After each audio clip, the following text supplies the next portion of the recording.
My name is Johanna Abelman, and I am a survivor of the Holocaust.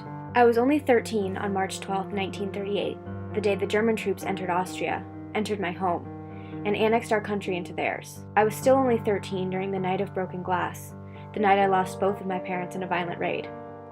I was only 13 when I realized that my life would never be the same just because of something I was born into, not because of something I chose to be.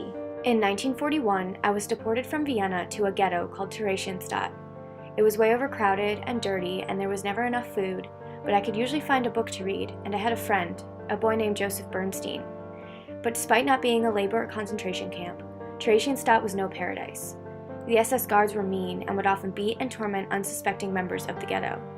And despite being surrounded by hundreds of people, I had never felt more alone or scared. But then came the day when the SS officers forced us out of Theresienstadt and put us on a transport to a labor camp. Joseph and I were old enough to work, so we got sent together, although we worked different jobs. And for some amount of time, we worked in that camp and didn't think we were ever going to leave. Then in the summer of 1944, rapid Soviet advance from the east forced the SS chief to order the evacuation of all concentration camps. We were made to walk for hundreds of miles with no time to rest and very little food to eat. People all around us died on the journey, and anyone incapable of walking or traveling was to be killed. Joseph was one of those people.